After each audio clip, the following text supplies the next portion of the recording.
For what? The timer ran out. Yeah, I know. Store.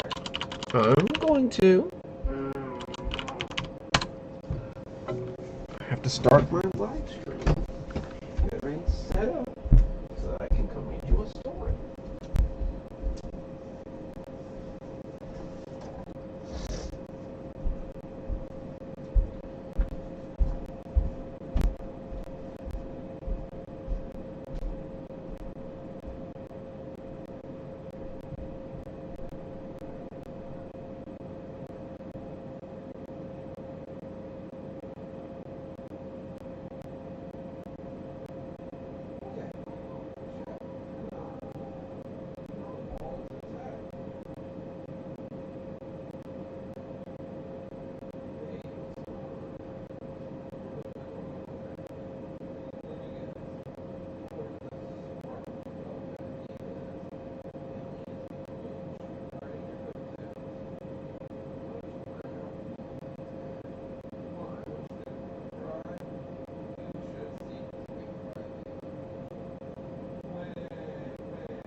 mics.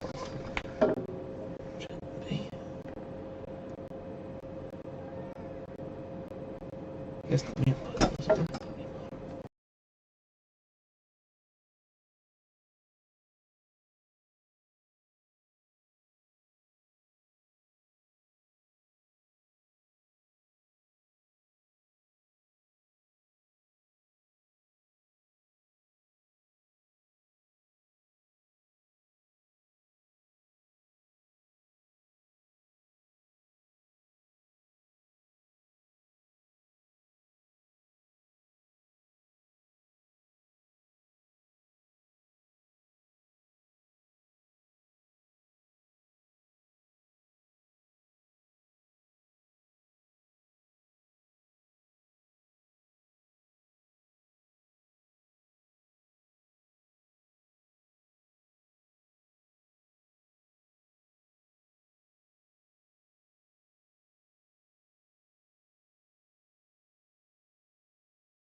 Let's make sure that everything is good level wise here.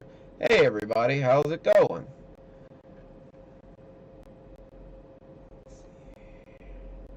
Just making sure all of our levels are good before we get started. This is the first live stream on the new computer setup, so gotta readjust everything and make sure that it all works. Glad you guys could make it.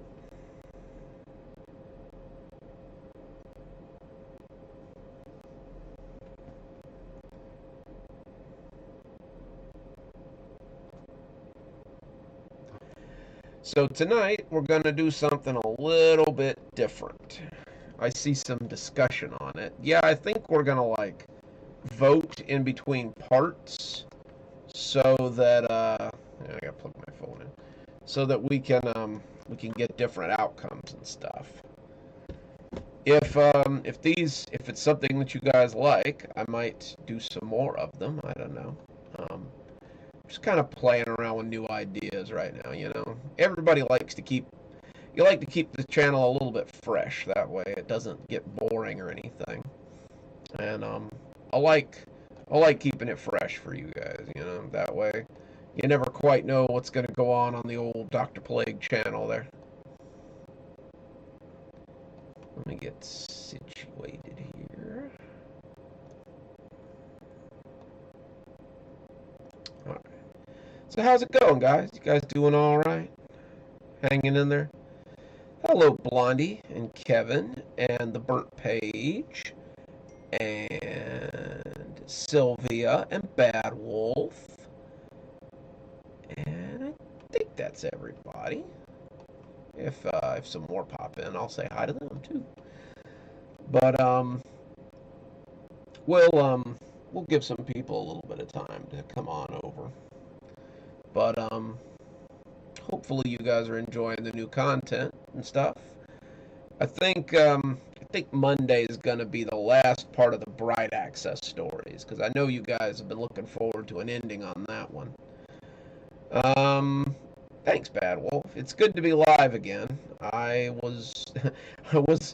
did a live the day before my computer died, so I don't know. Maybe the live killed it. Who knows? But it's good to be live again, of course. Understand that. I feel like I'm ready for the romper room sometimes. But it's gonna be a good live stream, I think. I think we're gonna have a lot of fun. It's gonna be where'd it go? There it is. This is a little different. I don't know if it makes it more or less impressive, but the story we're going to read today is about 30 pages long, and I totally wrote it across 2 days, so I'm hoping that it's any good. Sometimes they're hit or miss like that. It should be entertaining. And if we want to go in one direction and then go back and try another one, or if we hit a dead end, we can always try it some more, you know. Just kind of depends what we want to do. But I got a lot of different ways it can go and a lot of different paths it can take, and maybe this will help me with future choose your own adventure stories. I used to like them when I was a kid. No, not yet, Blondie. No new place yet. Um, Still working on it. Probably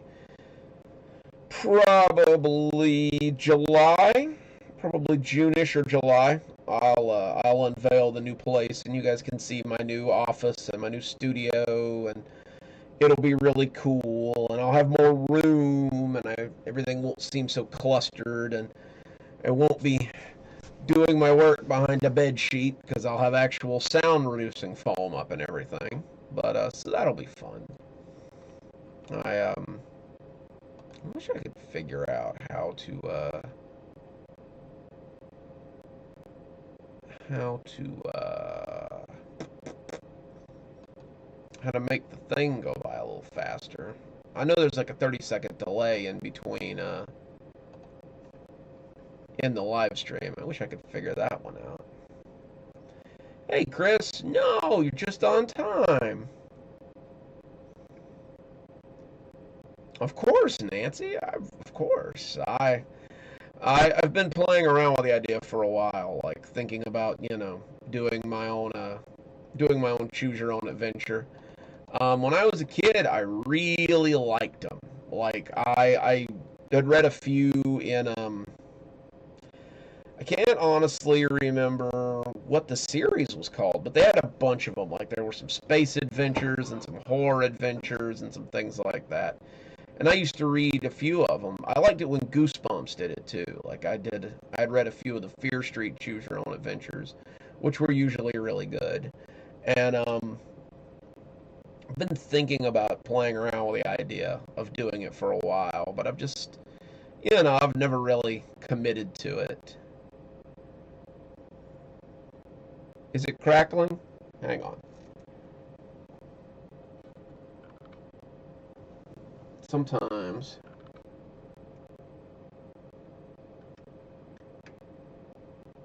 if I plug it in and then unplug it again, sometimes it starts working.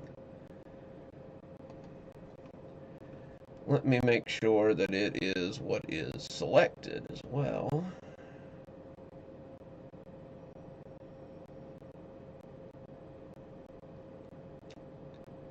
Like I said, this is the first stream since the new setup there, so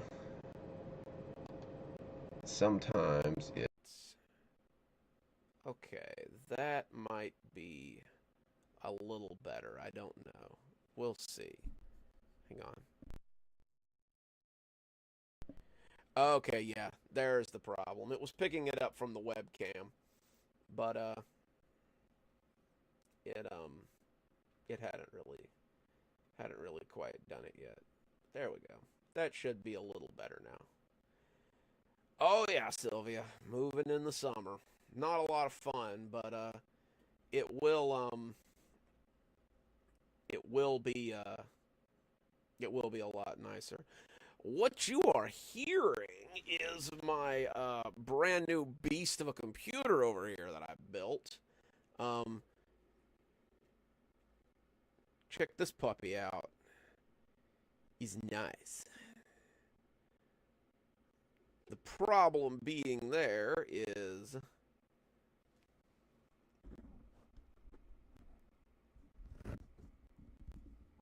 there we go. Hopefully that's a little better. Am I quiet now? Oh, well. Yeah. It It's got a bunch of fans on it. Um, it's got a huge graphics card in it, and a buddy of mine basically gave me like $3,000 worth of computer parts and helped me build a new computer, and that's how I fixed my computer problem. I managed to get the old rig to work. It doesn't work very well, and I really don't want to flash the hard drive yet. I'm trying to get it back up so I can get some resources that I lost when it died, but it's hit or miss. I'm probably going to end up having to scrub it and try again. Um, there we go. No, I'm compiling a cozy horror over there, in case you were curious. Um, but yeah, um,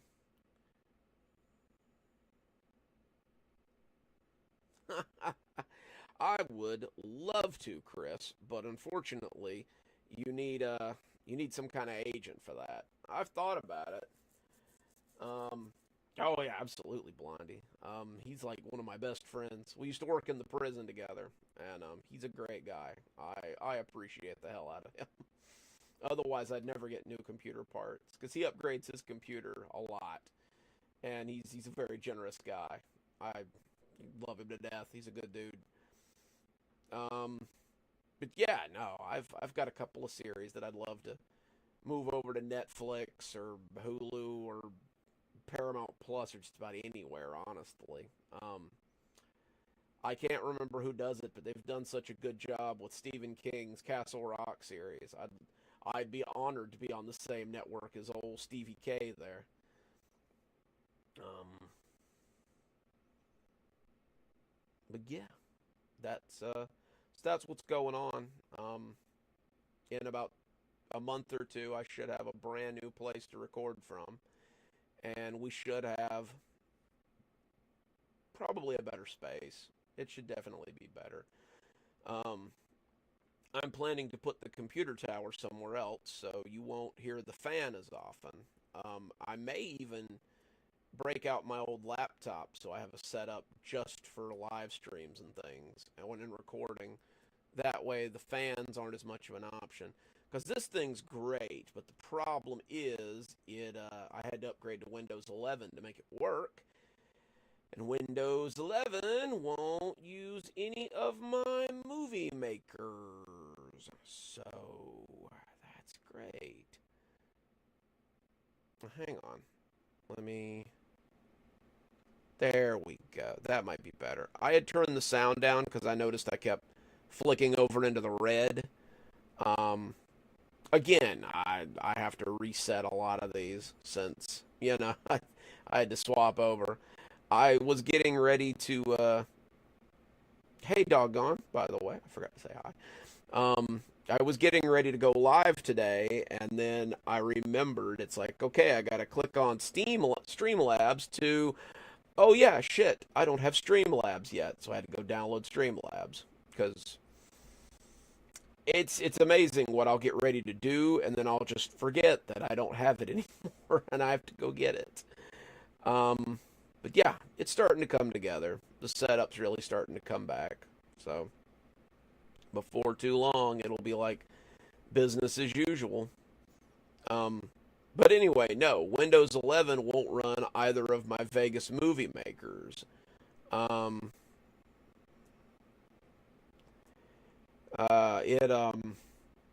it won't run any of my Windows movie makers, so I had to. I'm trying to learn how to use DaVinci, which a buddy of mine uses, but we'll see how that works. Um, Sylvia, that is about as good as it gets, honestly. I can move the mic a little closer, but that's. Let me see what I've got the adjuster. If I got the adjuster all the way up to. Yeah, the volume's all the way up to. I think that's as good as it's gonna get, guys. Um, I think we're. Hey, Chris. I think we're just about ready to get started. Um, I don't know. What do you guys think? That'll be your first vote of the evening. Do you guys want to go ahead and get started, or do you want to maybe give the crowd another maybe like 10 minutes? Maybe 10 minutes to get over here. What you guys think? This is you guys' live stream as much as it is mine, so I like to I like to do what you guys like to do there, you know. I tell you what, I do need to go get a water. Let me go grab a water real quick, and I will be right back.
Alrighty, got my bottles of water. All right, we can give it about 6 more minutes, I guess. We'll wait till 8:30. Give them about 5 to 10 minutes to get in here. About 5 to 6 minutes to get in here, and then we'll be ready to roll again. I think. Got to Hey, Big V. Glad you could make it. Kevin, if I didn't say hi already, hello, Kevin. Well, Big V, you are right on time because we are about to get rolling here in a few minutes with the Choose Your Own Adventure that I promised. And it should be a lot of fun. It's a little basic. It's not quite as excuse me. It's not quite as in depth as some of the ones that I've seen. But I think it's pretty good for a first try. I think you guys will like it. Let's see here. Got to start tomorrow on some new stuff, I think. We'll see. We'll see what we got going on, you know. I've got to get some new creepypastas in there for the Tuesday Thursday slot. I got to put together a bunch of stuff. It's going to be a long week next week, so I really only have Wednesday and Thursday to put anything together. Whew. I'll be glad to not have to do that anymore. Those long weeks are killers. Like, man. It's, for those of you that don't know, in corrections, usually, if you're on a 12-hour shift, it's every other week you get a weekend off. So that's usually when I live stream. But that means that next week I'll have to work Monday, Tuesday, and then Friday, Saturday, Sunday, which is my long week, which I get a lot of writing done on those weeks, but it is hell. I will not be sad to see those go. I do play Corey on Horror on the Rocks' Mortuary thing. I also help him write it. Like, I am the co-writer. I play Corey. I play Malcolm, his dad. I play Father Pierce. Um, I play Louie. I think that's it. There for a while, I was playing most of the cast there for a minute. I am Blondie. I'm always on night shift, which is the shift that I prefer, honestly. I like working nights. It gives me a lot of chances to write. It's a little lower intensity. Um, you know, I'm old, man. I can't be out here roughing it around with these young kids. I gotta watch my hips. I'll be 40 next year. I've gotta be careful. But yeah, I like my night shifts a lot. A lot of the writing you guys enjoy happens on the night shift. Speaking of, next week I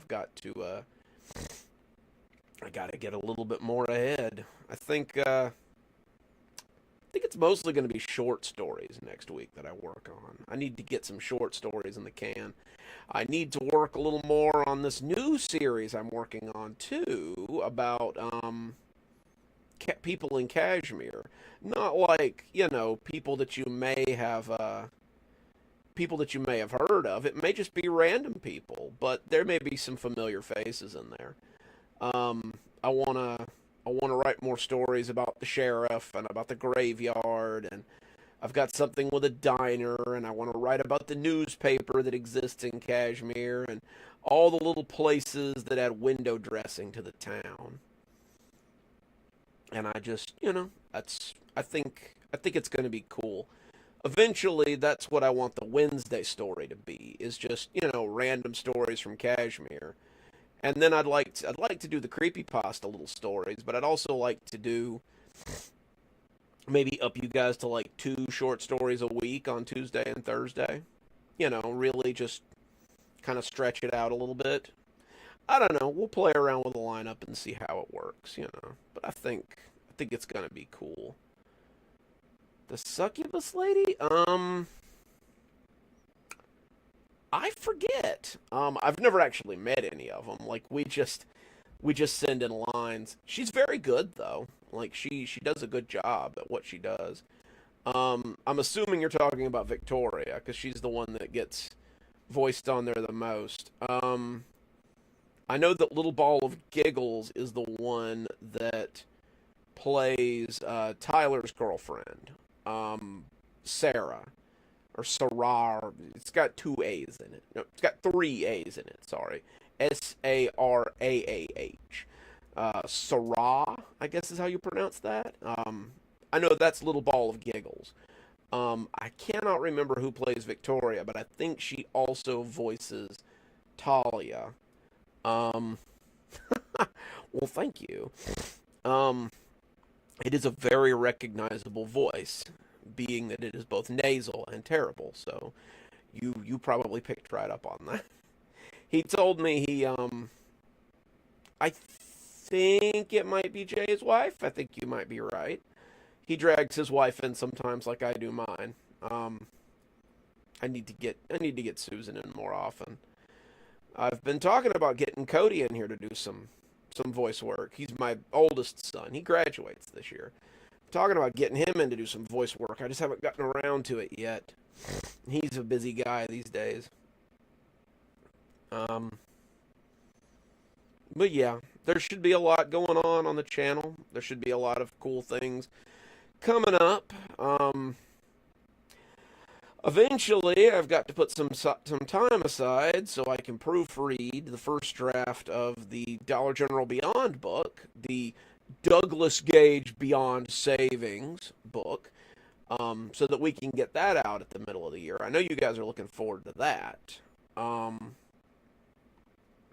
That should be cool. I can't wait to get that one out. I love that series.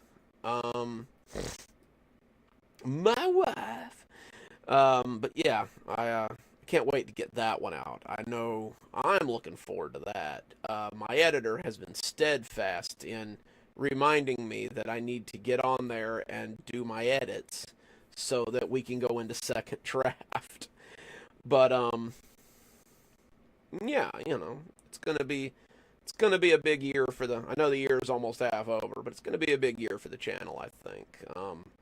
I'm going to start doing more shorts. I'm probably going to start doing more side projects as well. YouTube keeps telling me how if I want to make more money, I need to do more shorts. So I guess I'll do more shorts. I don't know.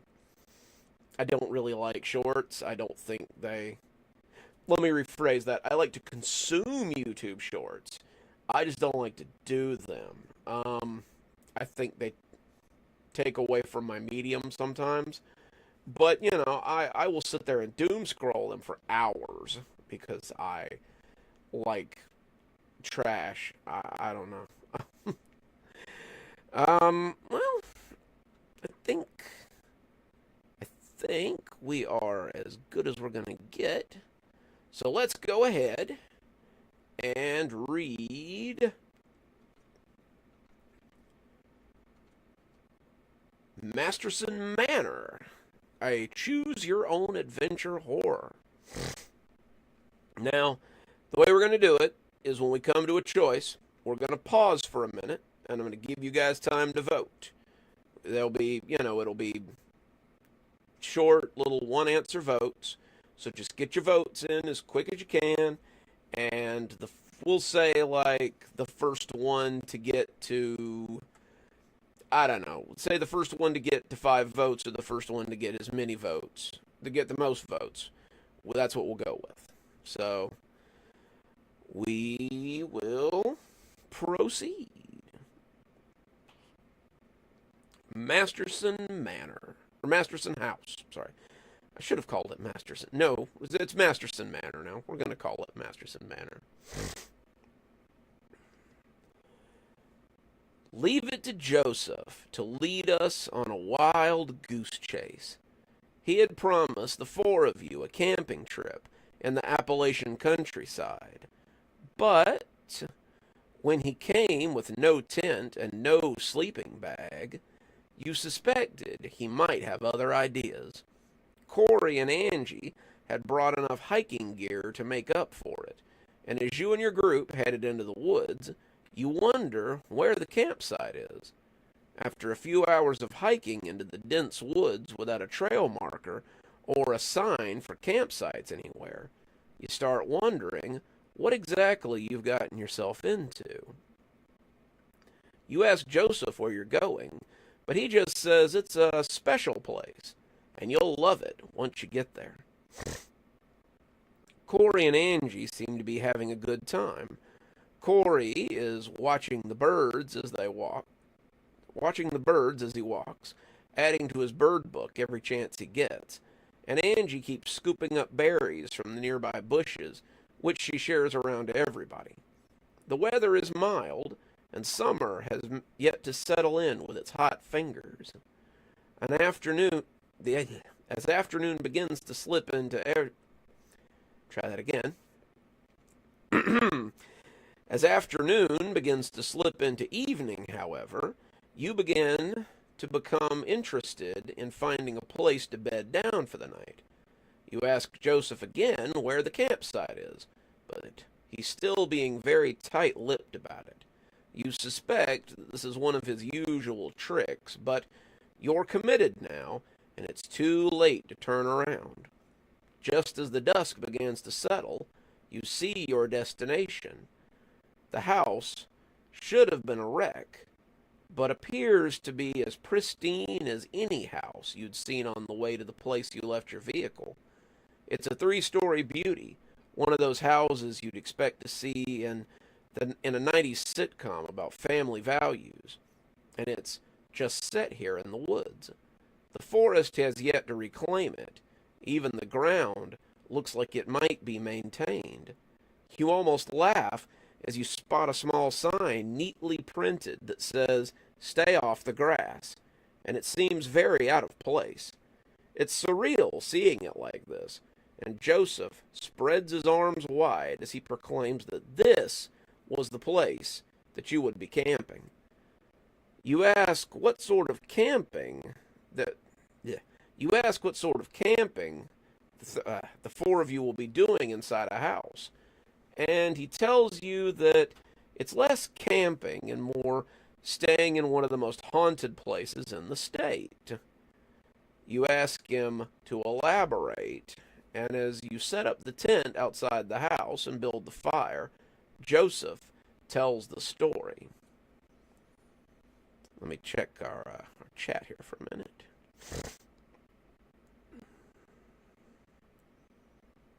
See, Chris, that's what I was thinking. Maybe like treat them like previews so I can use it to grab some subs because apparently that's where subs are coming from.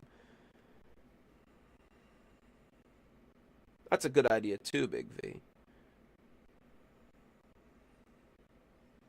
Well, doggone it, we've been getting subs pretty quick. We're almost to 6,000, which I guess we'll have to facilitate a special live stream. So maybe we'll do something special at 6,000 too.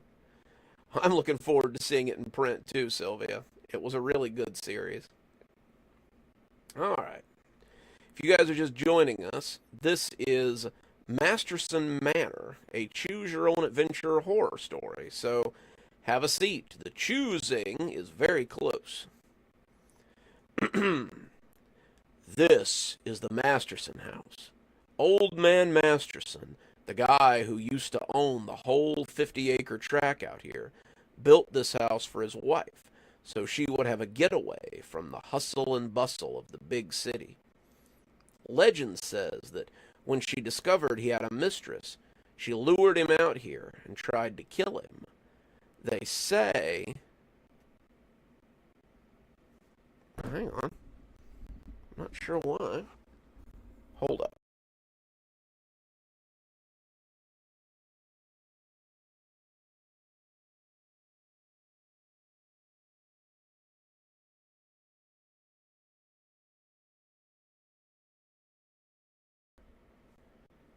Okay, let's see. Is that any better? Pegalicious, hi. We're glad you could join us. You haven't missed much. We're just getting started. Sound quality any better? Sometimes it comes and goes. I'm not really sure what's going on here. I really wish I knew more about this. Anyway, let's see here. They say, let's see. Legend says that when she discovered that he had a mistress, she lured him out here and tried to kill him. They say they found both of them dead in the house. Him with a knife in his heart, and her with an axe in her chest. She was supposedly wearing her wedding dress, and ever after, the house has been haunted by the two of them. They say it never rots, it never decays, and it always stands. The inside is supposed to be exactly as it was when they were alive. And people who come here always report paranormal activity on the premises. When you ask him why your group is here, he tells you he's getting to that. We're here to experience sound. Hello, Sharkbite. Is the sound wrong again? It seems to come and go. I wish I could figure out what's wrong with these.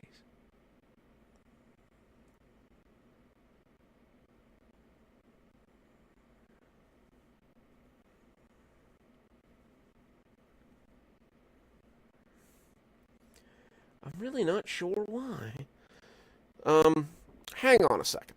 Let me try something else. Give me just a second.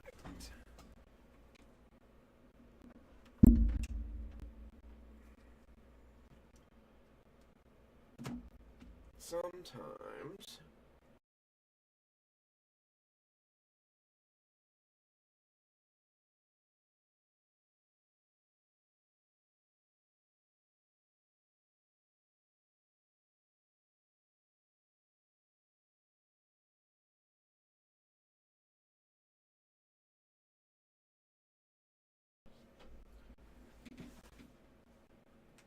how about now?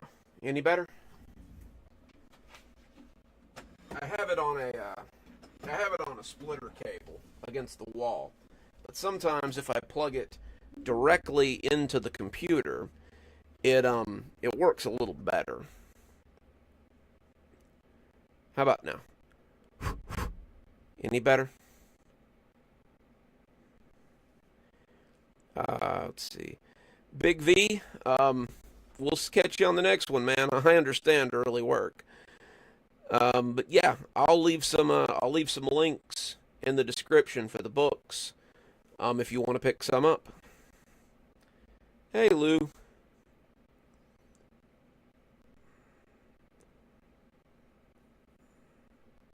Let's see. Okay. That might be a little better. We might get rid of some of the static there. I do. A big old streak. Alright. So, for those of you guys just joining us, we're reading Masterson Manor.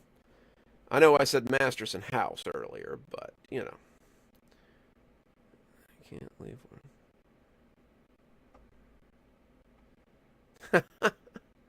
That's awesome, Nancy. I love that. Hello to Nancy and Sharkbite and Pegalicious and Tara and Lou and anybody else that I might have missed while I was plugging in my mic. It's bouncing in and out. Huh. I'm not sure why. I don't know what's going on with it. Damn. I really wish I could figure this out.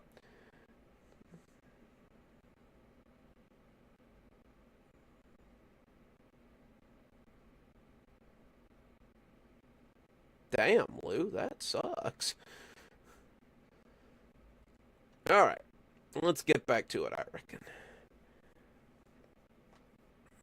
Bum, bum, bum.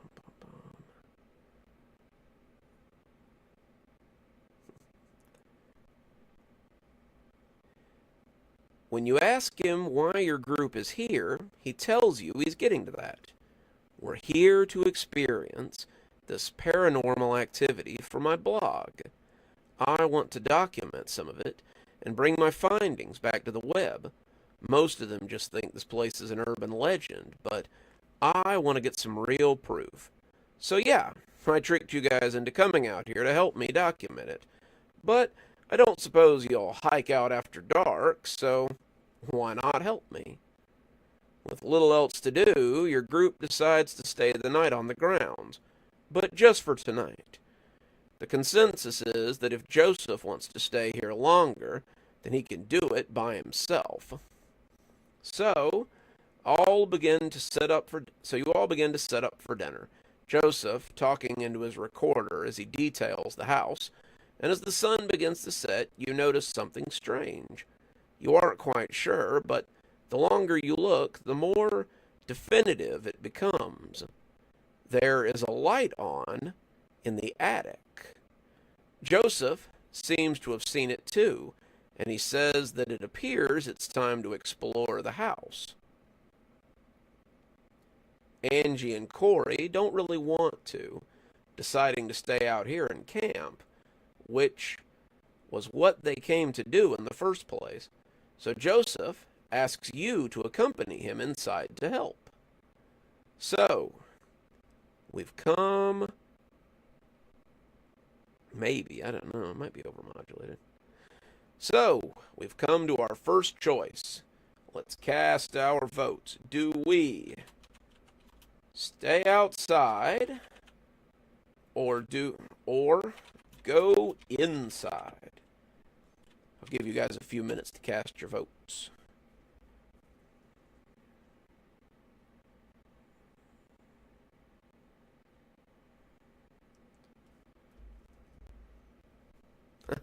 Understandable, Sharkbite. Outside. 2 for outside. First to 5. Or, the first with the most votes. We got 1 for inside. 3 for outside. Balzac. Maybe I should just start doing these standing up. I don't know. Let me try straight.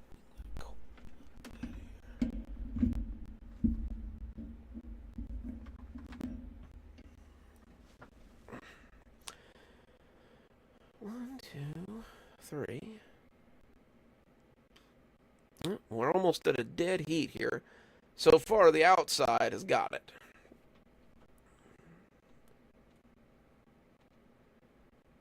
So what's it going to be, guys? We staying in or are we going out?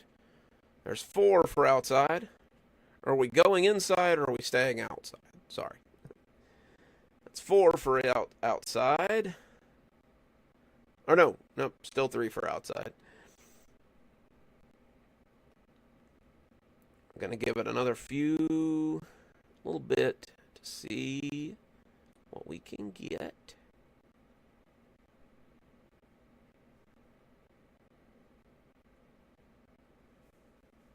I'm going to count it. That's 4 for outside. I think the outside has got it.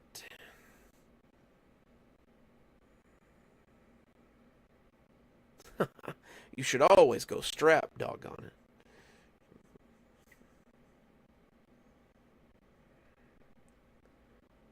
All right. Last minute votes. Going once. Going twice.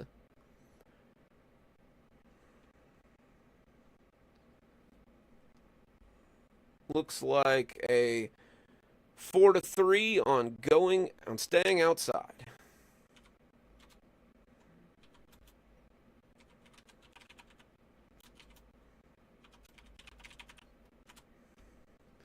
So we're going to go with the staying outside path.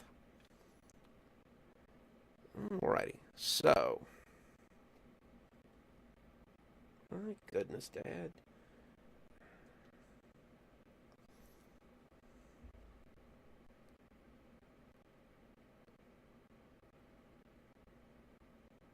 Does it? Man, if they're squelching my live streams, I'm going to be mad. That's my favorite part of it. Okay, so we're going to go with outside. Joseph seems annoyed by the lack of adventure on display with the group and tells you all that he'll go inside by himself. That's a big typo. That he'll just go in alone. He heads up the stairs and into the house, and when the door closes behind him, there is a definitive note of finality to it. The 3 of you are left sitting around the campfire, the comforting sounds of cicadas tuning up around you. But as you cook your marshmallows, you notice another sound. You don't think Angie and Corey have heard it yet, but it cuts through your good mood as you try to roast your marshmallows. Something's out there, and it sounds big. Corey stands up suddenly, making you think he's heard it too, but he just says that he needs to use the bathroom, and starts heading for the woods. You tell him not to go alone, and he rolls his eyes before saying that if you want to come listen to him take a leak, you can. So, here's our next choice, guys. Do we stay in the camp with Angie, or do we go to the woods with Corey? Cast your votes.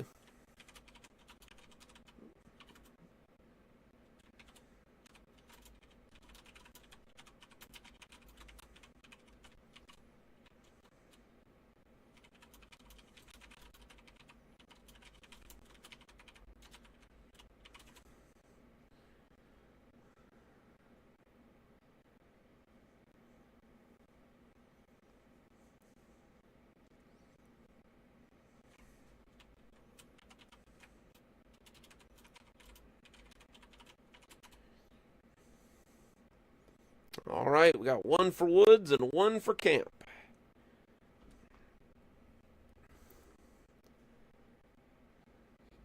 I mean, we all have to die sometime, right?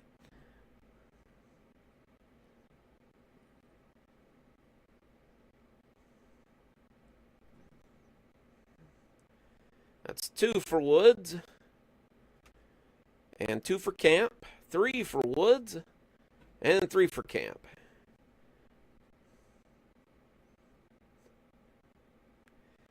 So far, we're tied 3-3. Got to get us a tiebreaker here.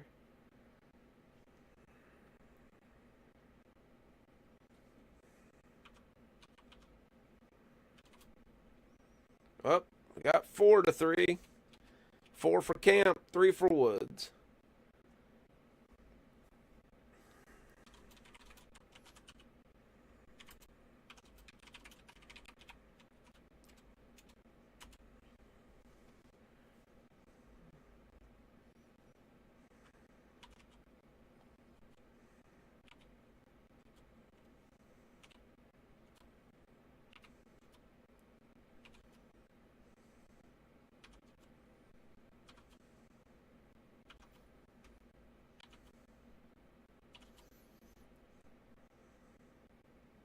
And it looks like the camp's got it.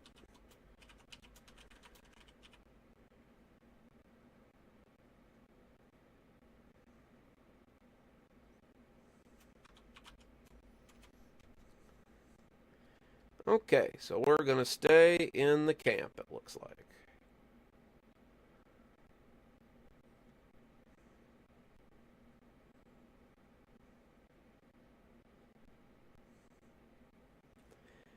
Let's see. Okay. You decide to stay with Angie and sit around the fire. Oh, hang on.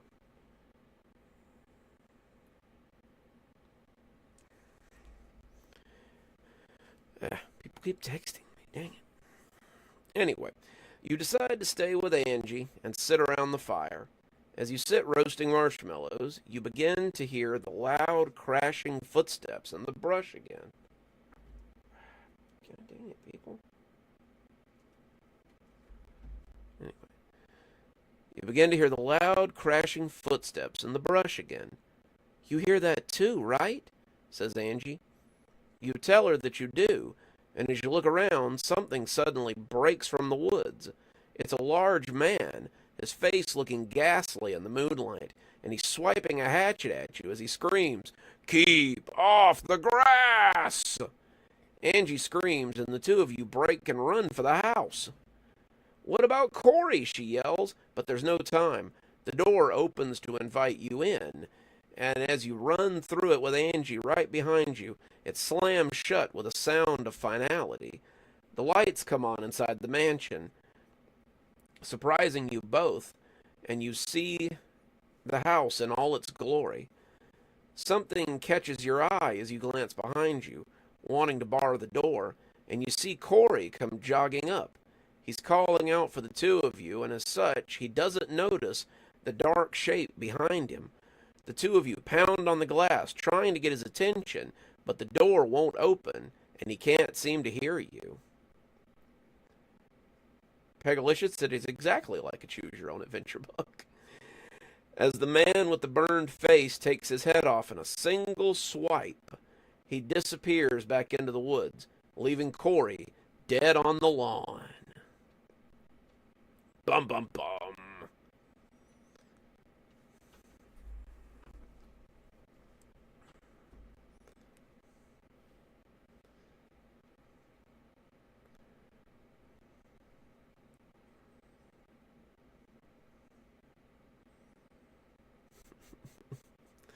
All right, guys, we are at part 2, which is Inside. If you're just joining us, this is Masterson Mansion, which is our choose-your-own-adventure horror story. So settle in. It's going to be kind of cool. We're going to experience this story together. Corey's head is on the lawn. Did you sing the song? You did. Let's see. For a wrecked house in the woods, the inside is surprisingly well maintained. There's a sitting room with the kind of furniture that belongs in a grandma's house. It all looks very scratchy and uncomfortable, and the end table has a slight skein of mold on top. "Come on," says Angie. "Maybe there's a phone in the kitchen." You look through the small door that leads from the sitting room to the living room and think you might see the entrance to the kitchen on the other side. However, just as you take a step towards it, you hear a loud crash upstairs. You'd almost forgotten that Joseph was in the house. Sounded like he might be in trouble. Do you look for a phone, or do you investigate the sound? All right, guys, vote time again.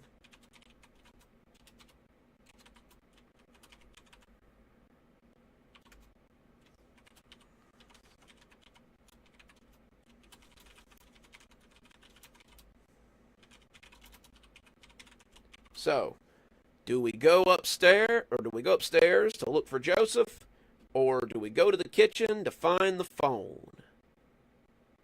Vote now.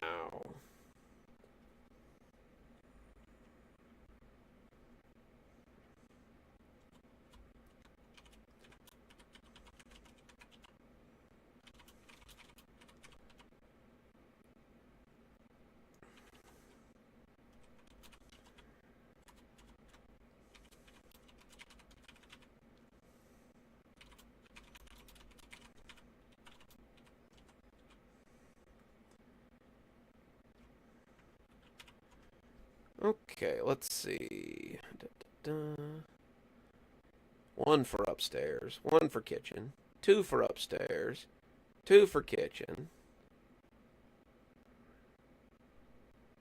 three for upstairs, three for kitchen. Man, you guys are pretty divided on this.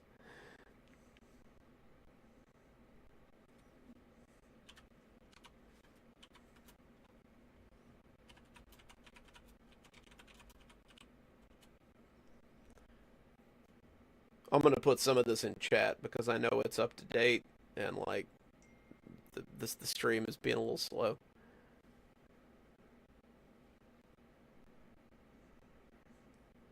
That's four for kitchen.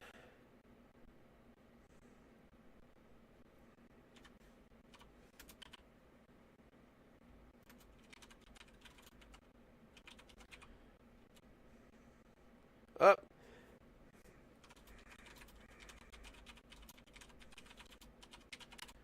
Five for kitchen. Kitchen wins.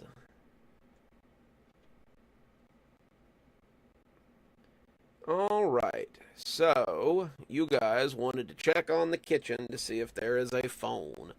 So, let's see. No outside, Nancy. We came inside. You walk through the sitting room and into a large living room. The furniture in here is much more inviting. Lots of comfy looking couches and natural lighting through the large windows. There's a big fireplace between two of the windows, and you're not really surprised to find a fire burning in it.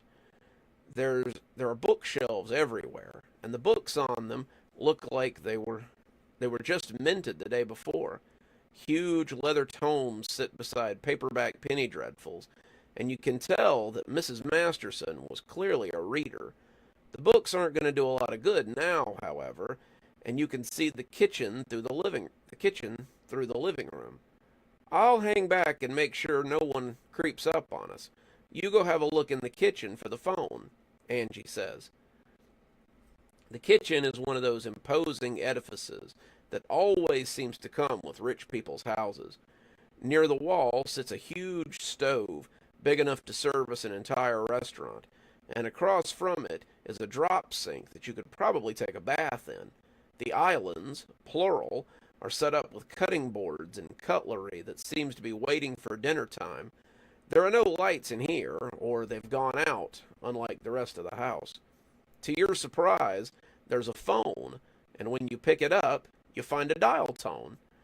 Just as you start to put in the number for the ranger station, however, someone breaks in on the line, and you're forced to pull the phone away from your face as a loud voice shouts from the other end. "No unannounced guests in the mistress's house!" As if on cue, the back door bursts open, and you see the terrifying burned gardener come running in. He's a mess of blood, some of it fresh and some of it old, and he still has his hatchet in his hand. He glances at the You glance at the knives on the island block, but the door back to the living room seems like it might be a better option. What do you do? All right, guys, it's vote time again.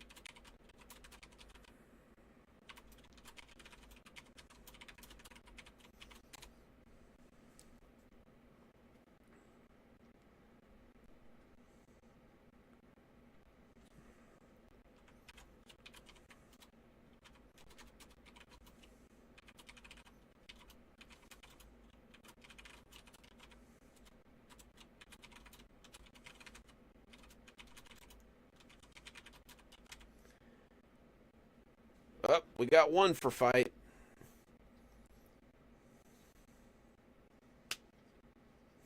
He does not shark bite. I mean, I suppose technically he does, but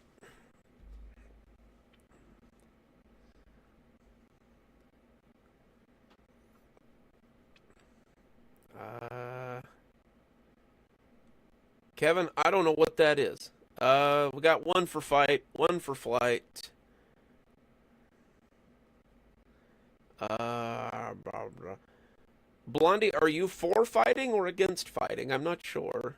We got three for fighting. Okay, no, nobody for no, yeah, no, nobody for flighting. I'm gonna go with four for fighting. It looks like fighting is going to have it here. Okay, five for fighting.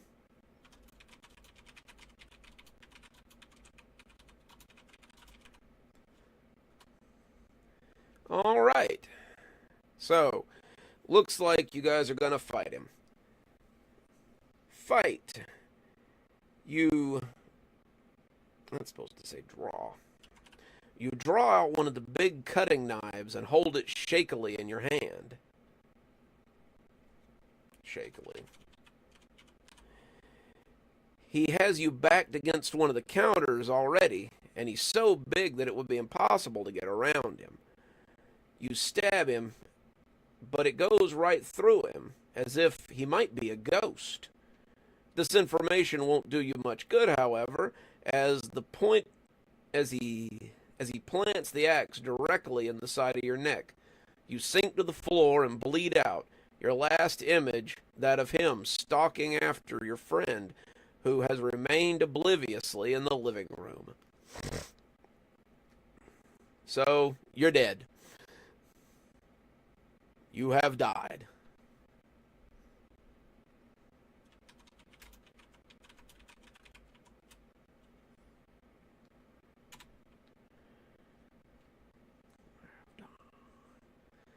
You have died. So do we want to backtrack? Do we want to go back to flight? Maybe.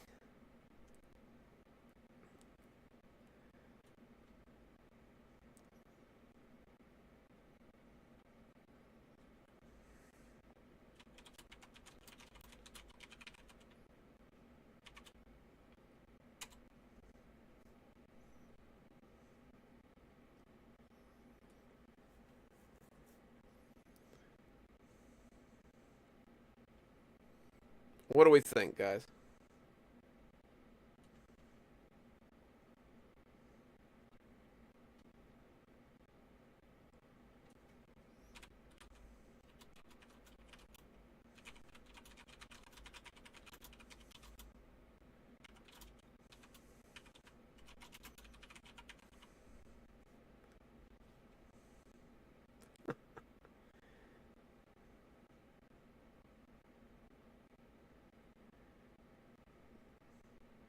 Okay. I I think running might be the best option there.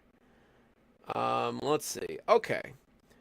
The thought of fighting such a thing. Oh God, this is everywhere.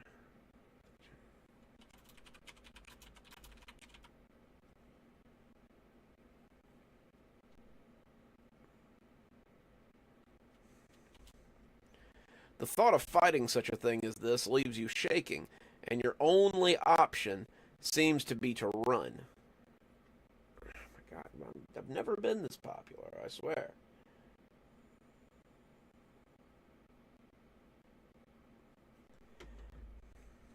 Goodness gracious. I'm very popular tonight, apparently. Let's see. The thought of fighting such a thing leaves you shaking, and your only option seems to be to run. You take off around the island, and it seems luck is on your side. He lunged from the door to get you, but his axe slams into one of the cabinets and seems to be stuck. You can hear Angie yelling your name from the living room, and as you pass into the comfortable space, there's a crash as they push one of the bookshelves in front of the kitchen door. I saw a door leading down, they say, but I didn't have time to explore it. That bookshelf won't stop him for long. We have to go up or down. What sounds like a better option? All right, vote time.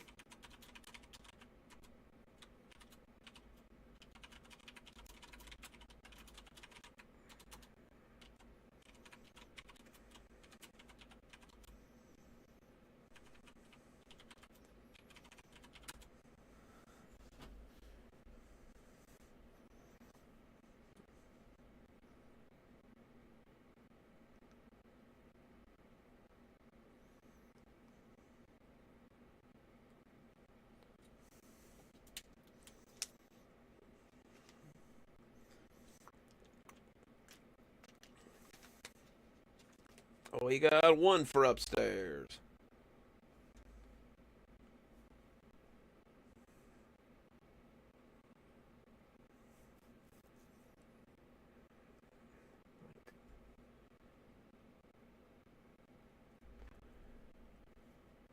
Let's see. Upstairs, upstairs, one for downstairs. Two for downstairs, three for downstairs. Three for downstairs, two for upstairs. Four for downstairs. God, we're 4 and 4 again. We need a tiebreaker.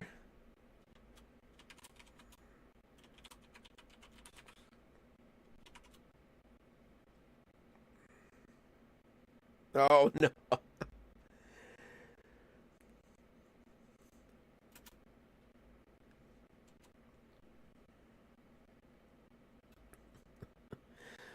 Lou, what are we going to do with you? I swear. Actually, hang on. 1, 2.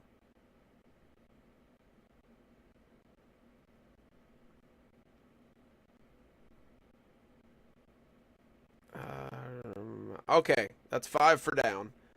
Well, shit. Now we got 5 for up, too. Okay, Kevin says down, so we've got 6 for down.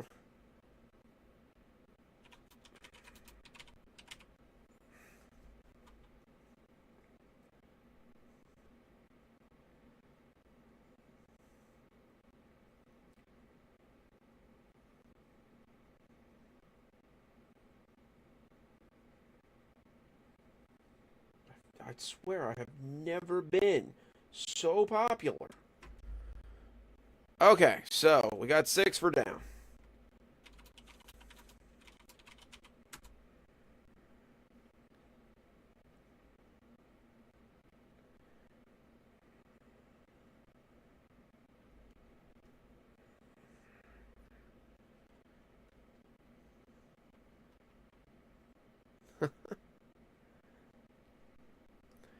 Okay, so we're going down to the basement. Down, you say. Not sure that any option really sounds good. The two of you head through the door and into the basement. It's a clammy, damp stone place that reminds you of a dungeon. Upstairs, you can hear the gardener hacking at the bookcase, and you know that you won't have a long time to escape. I really should have gone over this a little better before I did this.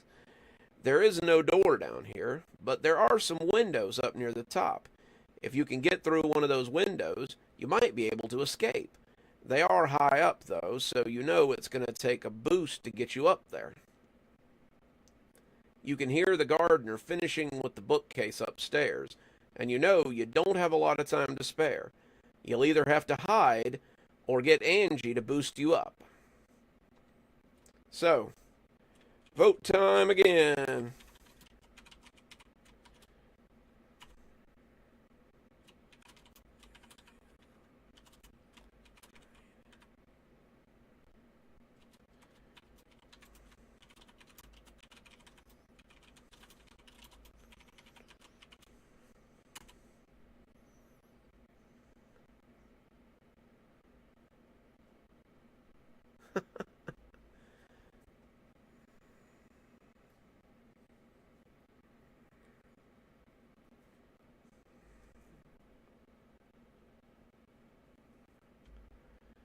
Alright, we got 1 for boost. 1 for hide. 2 for boost. 3 for boost. 2 for hide. 4 for boost. 2 for hide. 4 for boost. 3 for hiding. 3 for hiding. 4 for boosting.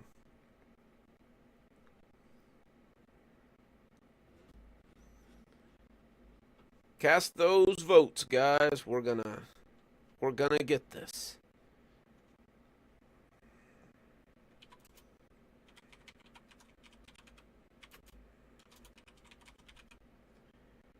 We got 5 for boosting, so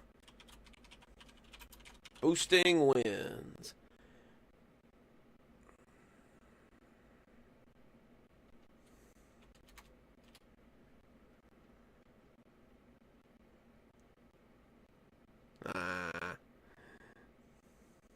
Lou, what are we going to do with you, I swear?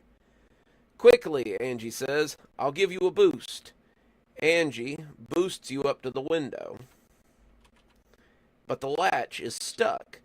As you try to force it, you can hear the gardener shouting upstairs as he looks for you. It's rusted. It's rusted shut, the latch, and as you push at it, you can feel it beginning to break.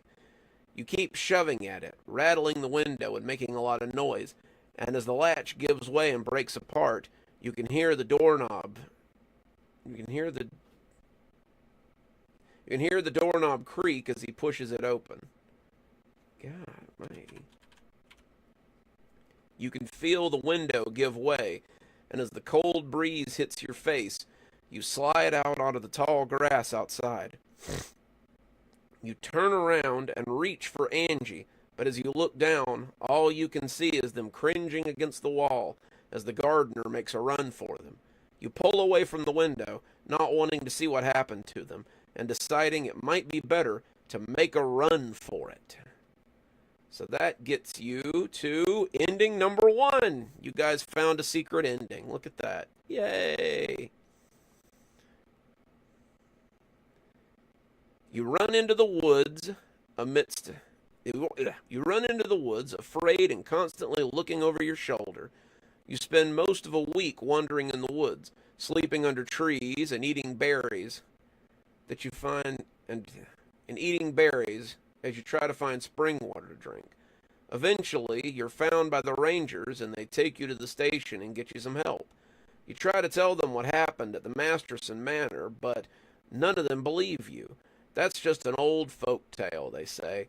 You tell them that your friends are dead there, and that makes them believe it a little more. They go looking for Masterson Manor, but none of them ever find it. No one really knows what happened to you or your friends in the woods, but the nightmares keep you awake for the rest of your life. So that's one ending, but there are a couple more. Do you guys want to... Hang on, I'll type it out.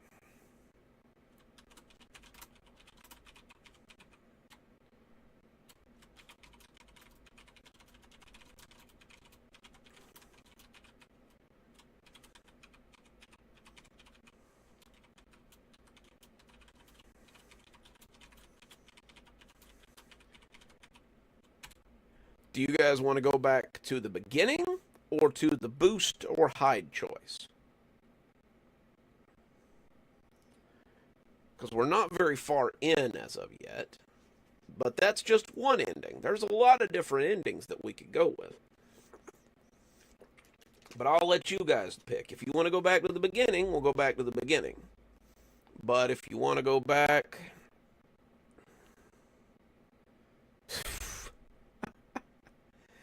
I like you, Lou. I hope you come back to more live streams.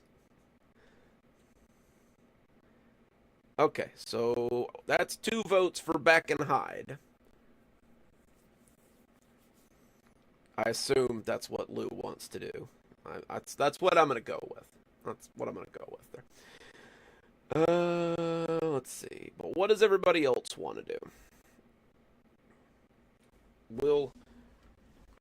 We'll take a short little intermission here while we do a little voting.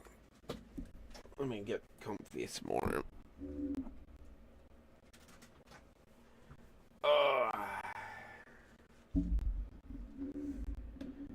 Well, that is 1 vote to go back to the beginning.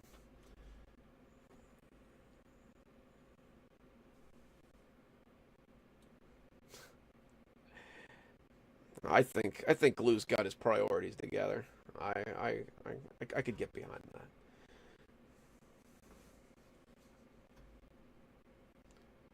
That's 2 for the beginning.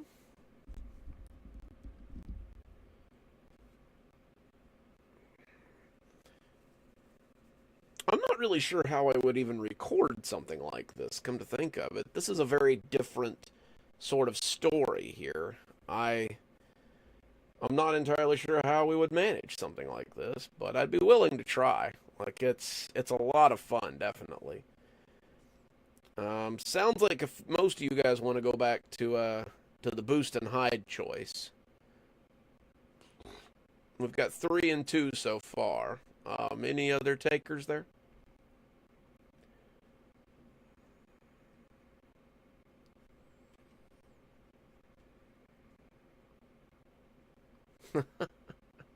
Always good to come in with as many legs as you're left with. Definitely.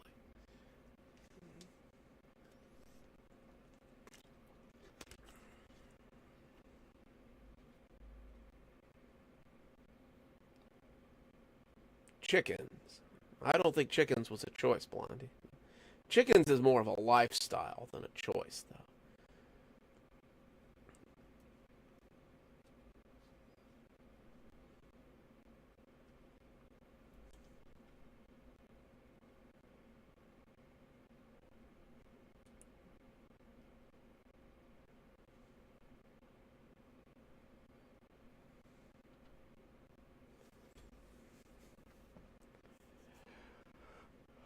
So what are we thinking, guys? So far, it looks like some of you guys want to go back to the hide choice.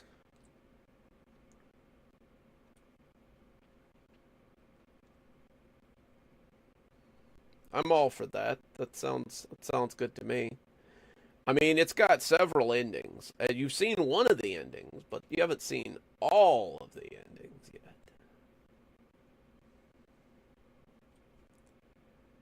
Well, now we're tied, 3 and 3. We got 3 for go back to the beginning, and 3 for back to hide.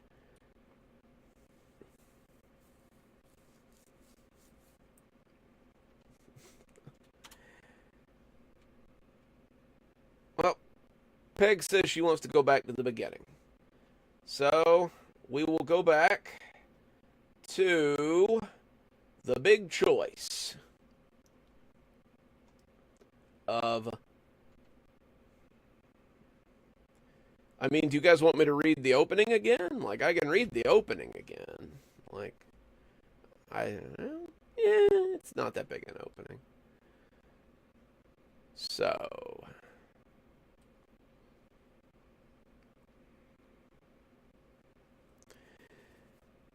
So here's how we got started. Leave it to Joseph to lead you on a wild goose chase. He'd promised the 4 of you a camping trip in the Appalachian countryside, but when he came with no tent or sleeping bag, you suspected he might have other ideas. Corey and Angie had brought enough hiking gear to make up for it, and as your group heads into the woods, you wonder where the campsite is. As a few hours of After a few hours of hiking into the dense woods without a trail marker or a sign for the campsite anywhere, you start wondering what exactly you've gotten yourself into. You ask Joseph where you're going, and he just says it's a special place and you'll love it once you get there. Corey and Angie seem to be having a good time. Corey is bird watching as you walk, adding birds to his bird book every chance he gets, and Angie keeps scooping up berries from the nearby bushes, which she shares with everyone. The weather is mild, and summer has yet to settle its hot fingers. God dang it, I can't read today. The weather is mild, and summer has yet to settle in with its hot fingers. As afternoon begins to slip into evening, however, you began to become interested in finding a place to bed down for the night.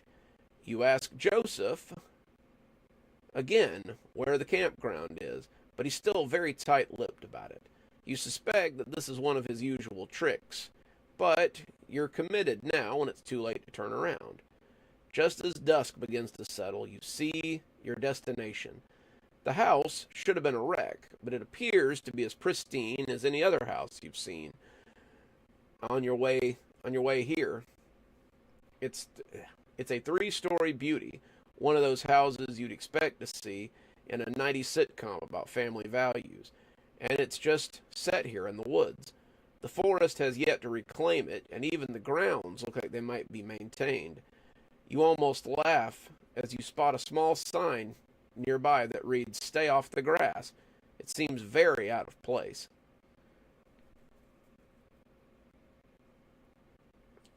See, there you go. You go in with a little bit of knowledge now. Let's see. It's surreal. I can't read today. Allergies are terrible. It's surreal seeing it like this, and Joseph spreads his arms wide as he proclaims that this is the place that you'll be camping.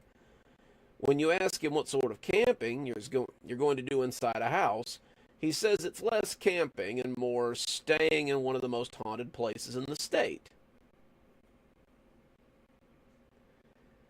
We ask him to elaborate, and as we set up the campsite outside the house and build a fire, Joseph tells the story.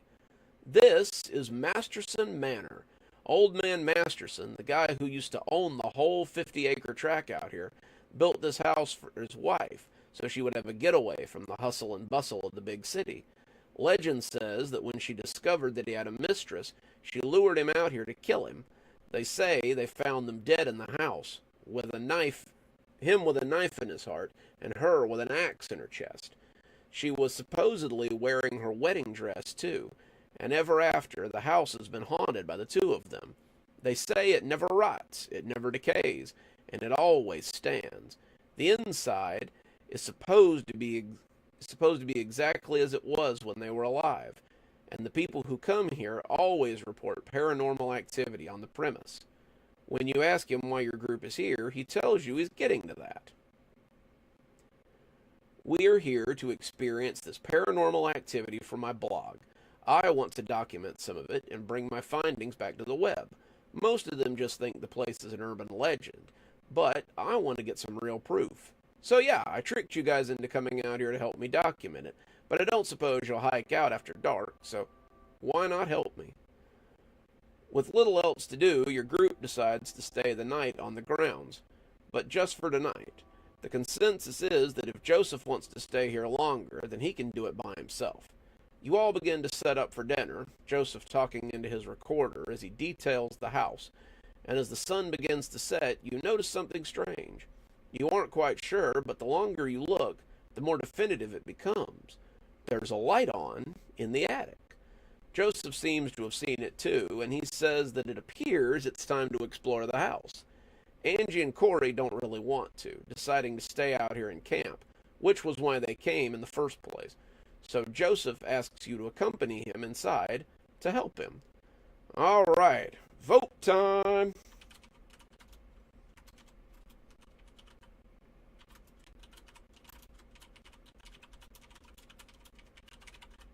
All right, so first vote. Do we go inside or do we stay outside.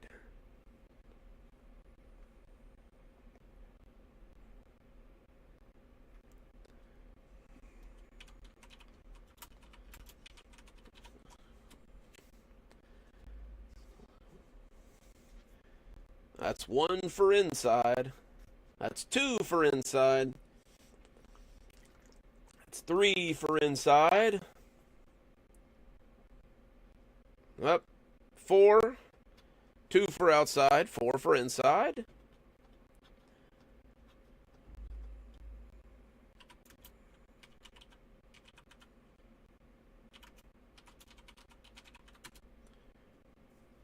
Three outside.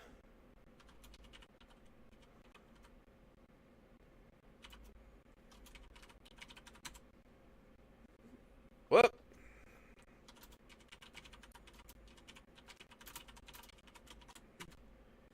That's 5 for inside. So inside has the vote.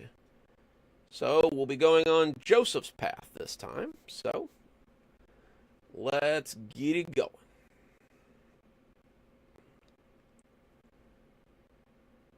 You begrudgingly agree to go help Joseph.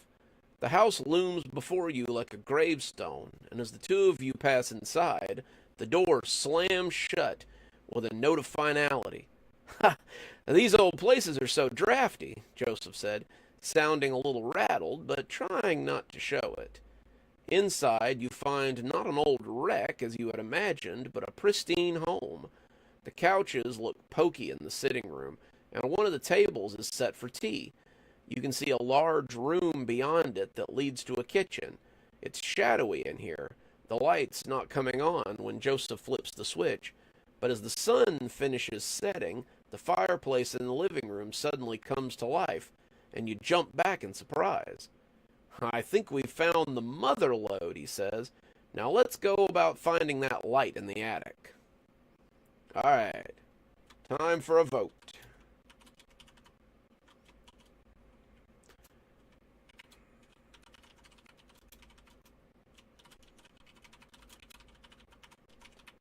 All right, do we go upstairs or explore downstairs? That's good to know, Tara. I might have to remember that.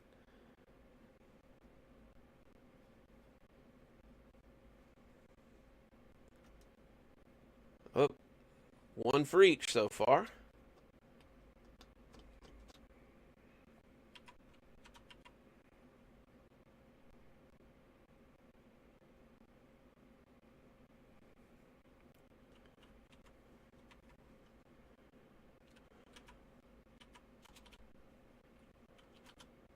Oh, that's 3 for upstairs, 1 for downstairs. Who will win? 4 for upstairs. We need 1 more.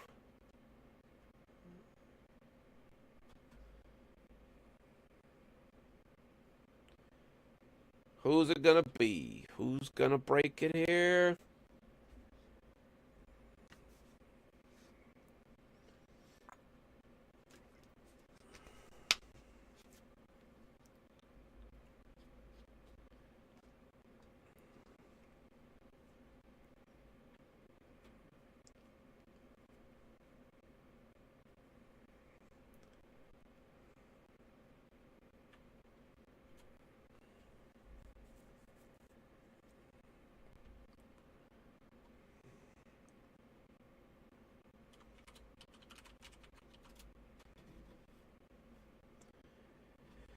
Let's see. I think upstairs is probably gonna have it, unless we get a lot of downstairs votes.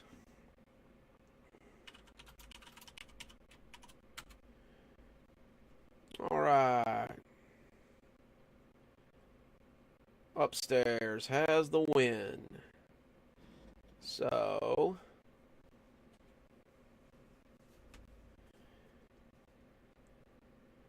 you follow Joseph upstairs, and as he pulls down the step ladder, you hear it creak audibly. "Stay down here. I want to make sure it's safe," he says. He heads up the ladder, and when he calls down, you come up quickly. He's holding a candle in a holder. Someone lit it. Wild, right? Good thing we were here to put it out. The attic isn't overly full, but the big bay window that you saw the light through seems to funnel the moon perfectly onto the floor. The two of you head downstairs, and Joseph stops at a pair of ornate double doors and pushes them. What's in here, he wonders, revealing a very nice study. Excuse me. The fireplace is burning in here as well, and you can see a desk with a lot of bookshelves sitting around it. There's animal heads on the walls, and it's a very comfy little man cave indeed. This must be Mr. Masterson's study, Joseph says breathily. Mr. Masterson's shelves look to be full of ledgers, mostly, but there are some books with titles that are hard to read. Joseph opens one and starts reading, but you can't make heads or tails of the one you opened. They're all in a strange language, and the more you look at them, the more the words seem to move and wiggle around. You drop the book you're reading when you hear the door slam, and when someone shouts your name, you look at Joseph. He hasn't even looked up from his book, though. He just waves you off and tells you to go see who it is. You head downstairs to check it out. Hey, the burnt page. Let's see. Good luck, Nancy. I hope you make it home safe and sound.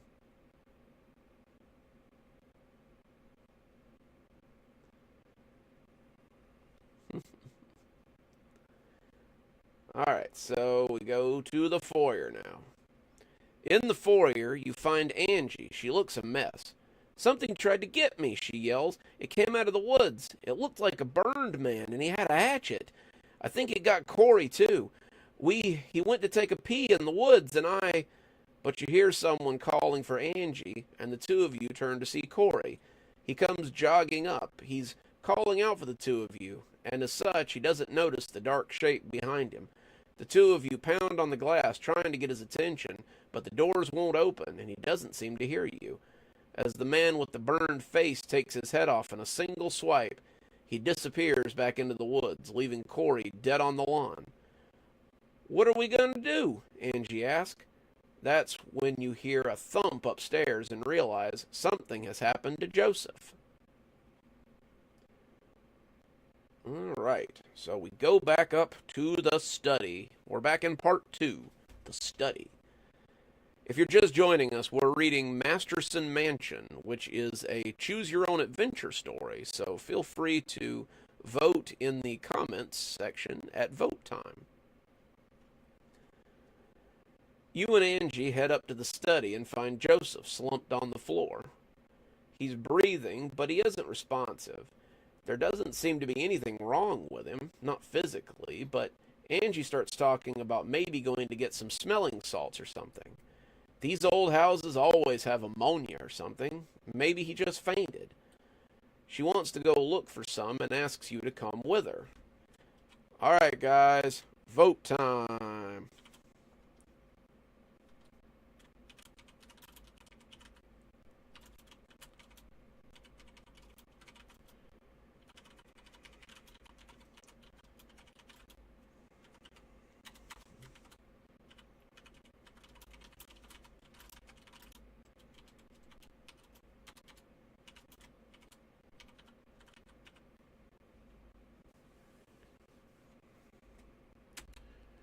Alright, guys, vote time. Do we go look for smelling salts with Angie, or do we stay with Joseph? Cast your votes now.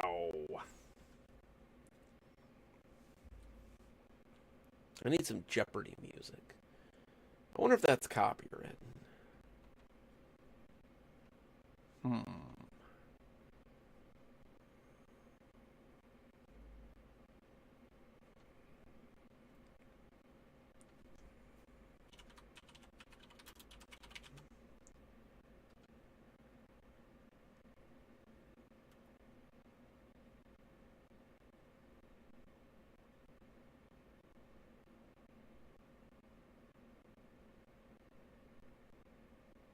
I can't find it.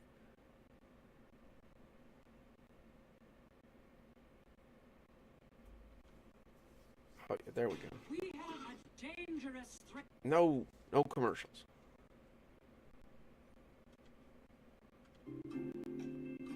There we go.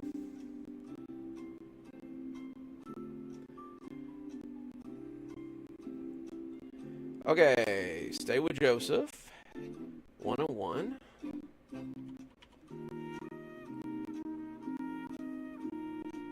Two for Joseph.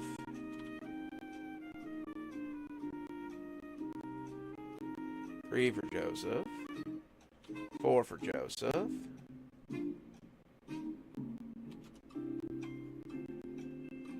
That's five for Joseph. We're going to go with Joseph.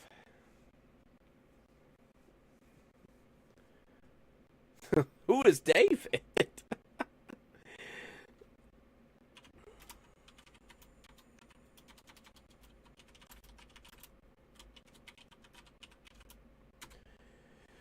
All right, so we got 5 for staying with Joseph. So let's see where that gets us.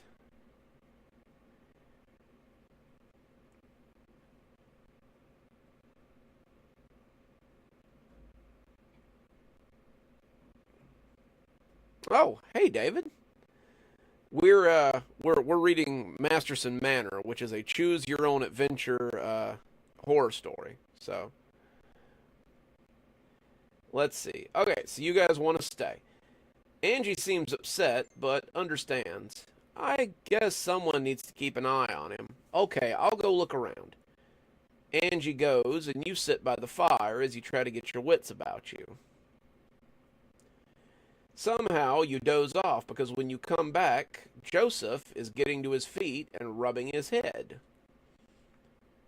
So we gotta go to the Awake tab.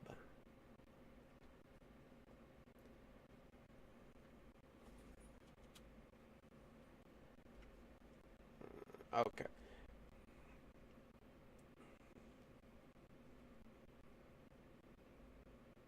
Hey, Ryan. We're glad you made it. We're reading Masterson Mansion, which is a choose-your-own-adventure horror story that I wrote. So pull up a chair. It should be fun. Anyway, so you ask him what's going on, and he grimaces as he heads back up. Hang on. I think we missed something. Did we? I feel like we missed something. I feel like I didn't label things properly, and I probably should have.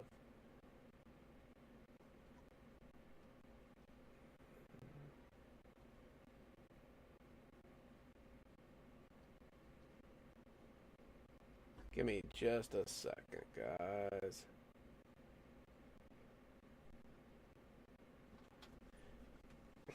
Normal. Stop trying to break things. Mess it up? Maybe I missed it.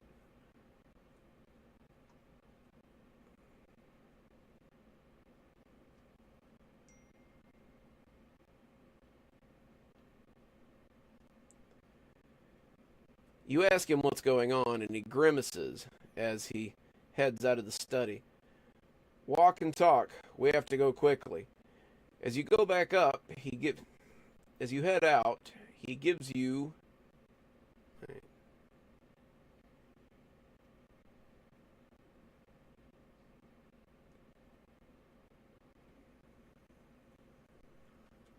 Aw, man, I messed it up.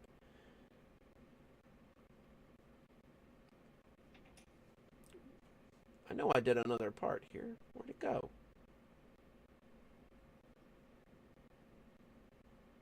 Too much stuff.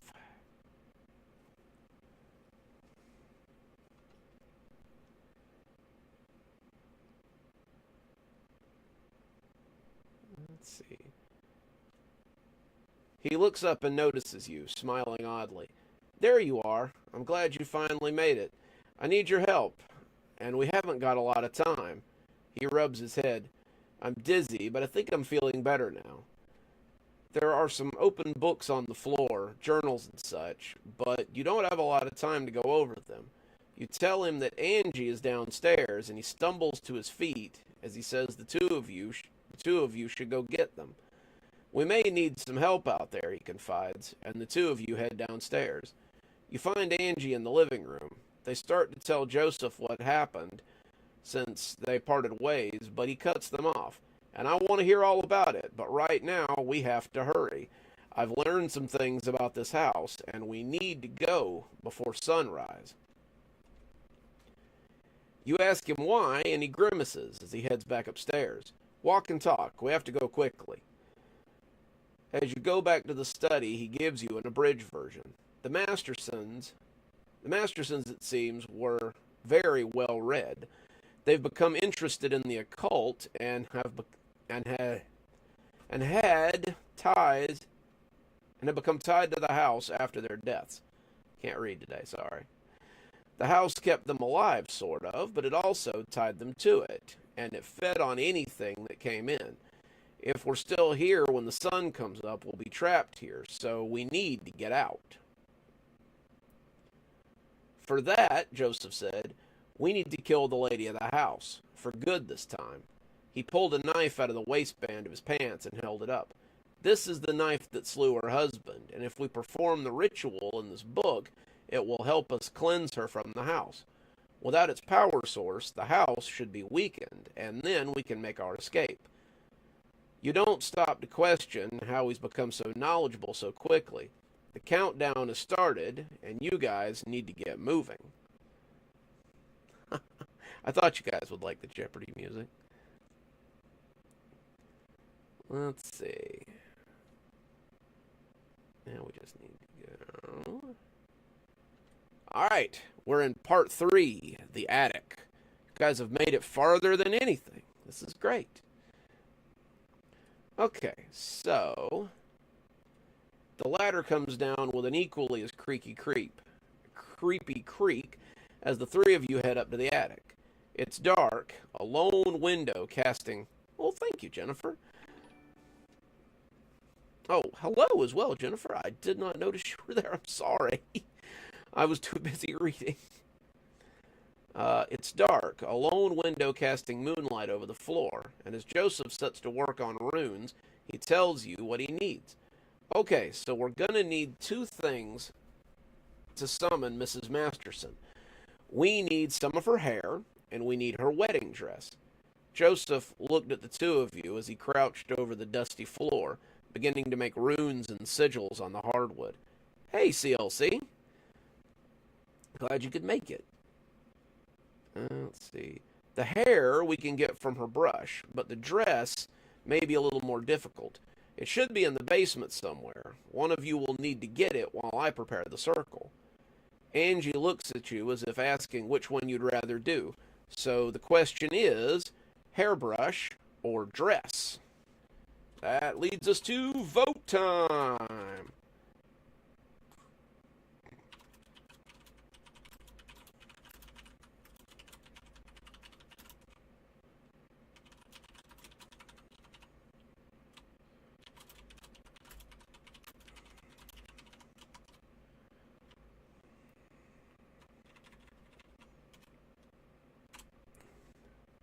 Do you go get the hairbrush or the dress? Hairbrush or dress? Cast your votes now.